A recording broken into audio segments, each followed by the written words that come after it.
My dear IAS PCS aspirants, मैं doctor Anand Pradikshit हूँ, retired assistant commissioner. मैं आपको आज ये बताने वाला हूँ कि एक ही सेंटेंस का पल्लवन भिन्न प्रकार से किया जा सकता है। पल्लवन यानी एक्सप्लेनेशन, उसको व्याख्या जो की जा सकती है वो विभिन्न प्रकार से की जा सकती है। एग्ज़ाम में कई प्रकार से लिखने के लिए प्रश्न आते हैं। एक तो निबंध आते हैं 1200-1200 शब्दों के, यूपी PCS में 700-700 शब्दों के निबंध आते हैं, या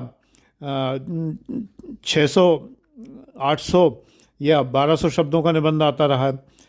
अलग अलग प्रकार से निबंध आते हैं। UPSC में 1200-1200 शब्दों का निबंध आता है। एग्ज़ाम में जो क्वेश्चंस आपको लिखने होते हैं 200 शब्दों में या 250 शब्दों में GS के क्वेश्चन लिखने होते हैं। बहुत बार ऐसा होता है कि आपके सामने ये समस्या आती है कि आपके पास मैटर बहुत ज़्यादा है लेकिन शब्द कम पड़ जाते हैं। केवल आपको 200 शब्दों में लिखना है, 150 शब्दों में लिखना है। कई बार होता है ऑप्शनल पेपर में 150 शब्दों का आंसर आपको लिखना होता है। ये समस्या आती है। इसके लिए एक प्रैक्टिस करनी होती है। उस प्रैक्टिस के लिए यह है कि जो प्रसिद्ध वाक्य हैं, जो आदर्श वाक्य हैं, मैंने इस चैनल पर ऐसे बहुत से वीडियो डाले हुए हैं ऑलरेडी। अगर आप पिछले सर्च करेंगे तो निबंध वाले वीडियोस को आप देख लीजिए। तो मैंने ये प्रैक्टिस करवाई है, यानी एक विषय पर थोड़ा बोलना, थोड़ा ज़्यादा बोलना, उससे भी ज़्यादा बोलना और उससे भी ज़्यादा बोलना, ये मैंने किया है।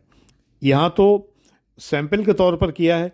पेड क्लासेस में तो मैंने सैकड़ों निबंध लिखवाए हैं, छोटे और बड़े, हर प्रकार के और मध्यम दर्जे के उन निबंधों को लिखवाया। तो इसलिए निबंध लिखने की प्रैक्टिस अगर आपकी हो जाती है तो मेंस के एग्ज़ाम में आप कैसा भी क्वेश्चन कर सकते हैं।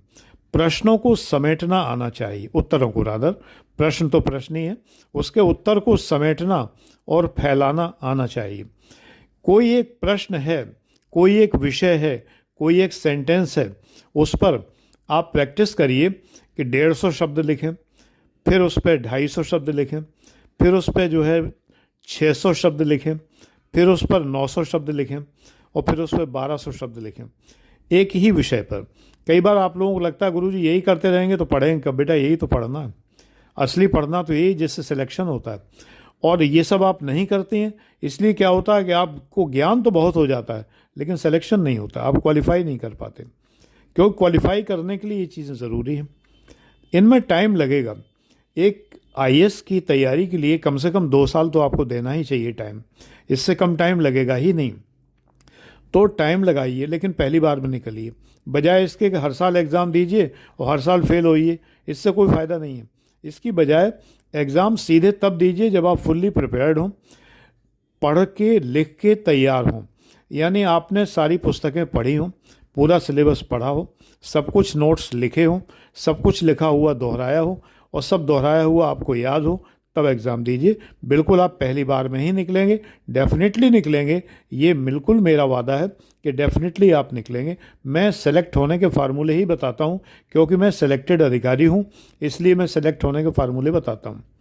ऐसा नहीं है कि मैं केवल पढ़ा रहा हूँ और कभी किसी एग्ज़ाम में निकला ना हूँ, जैसा कि सारी कोचिंग्स में होता है कि सर जो है कभी किसी एग्ज़ाम में निकले तो होते नहीं हैं, हर बार 1 नंबर से रह गए कहा जाता है। ऐसा मैं नहीं हूँ।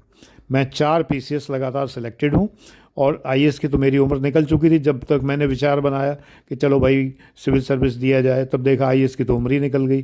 PCS की उम्र थी, दिया, निकल गया। इतना हलवा नहीं था, आसान नहीं था। 13 पेपर होते थे, 4 ऑप्शनल होते थे, 1 महीना एग्ज़ाम चलता था, 2.5-3 लाख लोग बैठते थे, 20-25 वैकेंसी होती थी। तो बहुत कठिन कंपटीशन हुआ करता था, बहुत ही कठिन। तो उस कठिन कंपटीशन को मैंने 4 बार निकाला। एक बार ट्रेजरी अफसर हुआ, अगली बार रीजनल ऑडिट ऑफिसर हुआ, अगली बार असिस्टेंट कमिश्नर हुआ, मध्य प्रदेश PCS में जो है BDO हुआ।